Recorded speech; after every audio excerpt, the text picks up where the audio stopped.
తెలుగు చిత్ర పరిశ్రమలో daring and dashing హీరోగా పేరు తెచ్చుకున్న సూపర్ స్టార్ కృష్ణ చేసిన మరో సాహసిక ప్రయత్నం సింహాసనం. తొలి కౌబాయ్ చిత్రం మోసగాళ్లకు మోసగాడు. రంగుల్లో తొలి సినిమాస్కోప్ చిత్రం అల్లూరి సీతారామరాజును ప్రేక్షకులకు అందించిన ఘనత నటశేఖర కృష్ణ. తొలిసారిగా 70mm జానపద చిత్రం సింహాసనమును తెలుగు, హిందీ భాషల్లో ఏకకాలంలో నిర్మించి మరో సంచలనానికి తెర తీశారు. ప్రభాస్ నటించిన బాహుబలి చిత్రాన్ని తీయడానికి దర్శకుడు రాజమౌళికి 5 ఏళ్లు పట్టింది. మరో పాన్ ఇండియా ఫిలిం RRRను కూడా ఏళ్ల తరబడి తీసి చివరికి విడుదల చేశారు. ఈ 2 చిత్రాలు మాత్రమే కాదు, ఇప్పుడు నిర్మాణంలో ఉన్న భారీ చిత్రాలు సైతం నెలల తరబడి తీస్తూనే ఉన్నారు. కానీ అగ్ర హీరోగా ఒక పక్క విరామం లేకుండా సినిమాలు చేస్తున్న హీరో కృష్ణ సింహాసనం చిత్ర నిర్మాణం చేపట్టి అందులో 2 విభిన్నమైన పాత్రలు పోషించడమే కాకుండా ఎడిటింగ్, దర్శకత్వ బాధ్యతలు నిర్వహించి కేవలం 53 రోజుల్లో తెలుగు, హిందీ భాషల్లో చిత్రాన్ని పూర్తి చేశారు. ఇంతమంది నటీనటులతో అంత పెద్ద భారీ చిత్రాన్ని ఇలా తక్కువ రోజుల్లో ఎలా పూర్తి చేశారో అన్నది ఇప్పటి దర్శకులకు అర్థం కాని పజిల్. 40-50 లక్షల బడ్జెట్తో సినిమాలు తీసే ఆ రోజుల్లో 3,20,00,000 వ్యయంతో సింహాసనం చిత్రాలు తీయడం ఒక్క సూపర్ స్టార్ కృష్ణకే సాధ్యమైంది. ఇవాల్టి రోజుల్లో ఇటువంటి భారీ జానపద చిత్రాన్ని తీయాలంటే 300-400 కోట్లు కావాలేమో. 1997 సంక్రాంతికి విడుదలైన పాడి పంటల చిత్రం తరువాత ఓ జానపద చిత్రం తీయాలన్న ఆలోచన కృష్ణకు కలిగింది. మన జన్మభూమి పేరుతో ఒక జానపదం, మిస్టర్ రాజా పేరుతో జేమ్స్ బాండ్ తరహా సినిమా తీయాలని ఆయన ప్లాన్ చేశారు.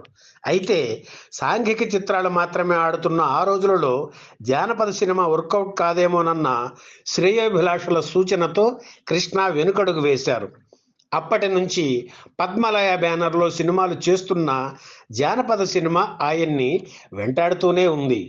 పద్మలయ సంస్థ హిందీ చిత్రరంగంలోకి అడుగుపెట్టి అక్కడ కూడా విజయ యాత్ర సాగిస్తున్న తరుణంలో జానపద కథను తెలుగుతో పాటు హిందీలో కూడా నిర్మిస్తే ఎలా ఉంటుందా అనే ఆలోచన మళ్ళీ కృష్ణకు కలిగింది. అప్పటికే పద్మలయ స్టూడియో సిద్ధమైంది. అందుకే ట్రయల్ బేసిస్గా అన్నట్లు హిందీలో పాతాళ భైరవి తీశారు. జితేంద్ర, జయప్రద జంటగా నటించిన ఆ సినిమాకు ఉత్తరాది ప్రేక్షకులు బ్రహ్మరథం పట్టడంతో ధైర్యం వచ్చి తెలుగు, హిందీ భాషల్లో సింహాసనం చిత్రాలకు శ్రీకారం చుట్టారు సూపర్ స్టార్ కృష్ణ. ఈ చిత్రానికి రచన చేసే బాధ్యతను మహారథికి అప్పగించారు. కొన్ని జానపద సంఘటనల ఆధారంగా చిత్రకథ తయారు చేశారు మహారథి. కృష్ణ సోదరుడు హనుమంతరావు సూచనపై విదూషకుడైన కుక్కుటేశ్వరునిగా నటించారు మహారథి. విక్రమసింహుడు, ఆదిత్యవర్ధనుడు తెలుగులో, కృష్ణ హిందీలో జితేంద్ర పోషించారు. ఇక హీరోయిన్ల విషయానికి వస్తే అలకనందాదేవిగా జయప్రద, రాజనర్తకి జస్వంతిగా రాధ, విషకన్య చందన గంధిగా మందాకిని నటించారు. రాజ్ కపూర్ చిత్రం రామ్ తేరీ గంగా మైలీలో భారతదేశమంతటా అభిమానుల్ని సంపాదించుకున్న ఆనాటి గ్లామర్ సంచలనం మందాకిని తెలుగులో నటించిన తొలి సినిమా ఇదే. అలాగే అంజాద్ ఖాన్ నటించిన తొలి తెలుగు సినిమా కూడా ఇదే. ఆయనకు నూతన్ ప్రసాద్ డబ్బింగ్ చెప్పారు. ఇందులో కృష్ణ తల్లిగా రాజమాత పాత్రను వహీదా రెహమాన్ పోషించారు. ఆమెకు షావుకార్ జానకి డబ్బింగ్ చెప్పారు. ఈ భారీ జానపద చిత్రం 2 వెర్షన్స్లో హీరోలు వేరైన హీరోయిన్లుగా జయప్రద, రాధ, మందాకిని నటించారు. మందాకినికి బదులు మొదట శ్రీదేవి పేరును పరిశీలించారు. అప్పటికే కృష్ణ, శ్రీదేవి కాంబినేషన్లో చాలా చిత్రాలు వచ్చాయి కనుక మందాకిని ఫ్రెష్గా ఉంటుందని ఆమెని ఎంపిక చేశారు. సింహాసనం చిత్రంలో హీరో కృష్ణ చేసిన మరో సాహసం ఈ చిత్రంలో తన పాటలను రాజ్ సీతారాం అనే కొత్త గాయకుడితో పాడించడం. గాయకుడు ఎస్పి బాలసుబ్రహ్మణ్యంతో అప్పట్లో కృష్ణకు ఓ వివాదం తలెత్తింది. అదే సమయంలో తమిళనాడుకు చెందిన డిగ్రీ స్టూడెంట్ రాజ్ సీతారాం గొంతు బాగుందనిపించడంతో విజయ నిర్మల దర్శకత్వంలో తను నటిస్తున్న సూర్యచంద చిత్రంలోని పాటలను రాజ్ సీతారాంతో పాడించారు కృష్ణ. సింహాసనంలోని పాటలు కూడా అతనితోనే పాడించాలని నిర్ణయించుకున్నారు కృష్ణ. బాలీవుడ్లో టాప్ మ్యూజిక్ డైరెక్టర్ బప్పీ లహరిని తెలుగులో పనిచేసిన తొలి చిత్రం సింహాసనం. ఆయన కూడా రాజ్ సీతారాం గొంతుకు ఓటేశారు.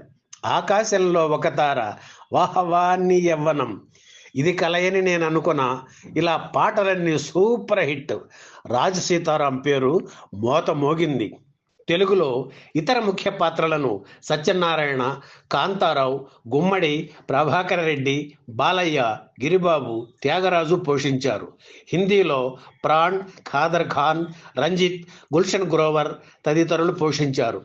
నిజం చెప్పాలంటే అప్పట్లో ఈ చిత్రాలు ఏవి సిసలైన 70mm తీసినవి కావు.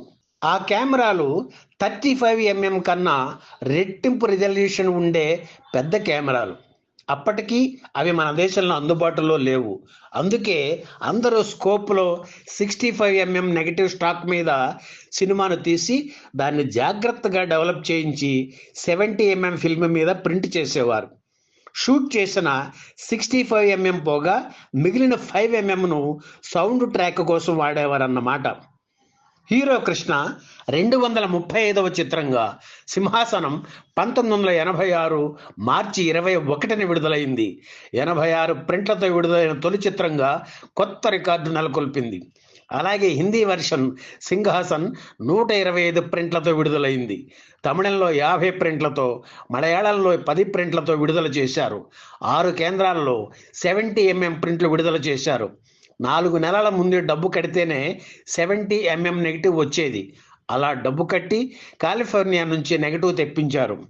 సింహాసనం చిత్రం తొలి వారం 1,51,65,291 రూపాయలు వసూలు చేసి ఆల్ టైమ్ స్టేట్ రికార్డు సాధించింది.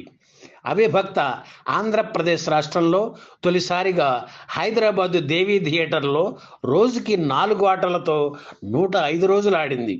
అలాగే వైజాగ్లోని చిత్రాలయాలో 100 రోజులు DCR ఫుల్స్ అయిన చిత్రం ఇది.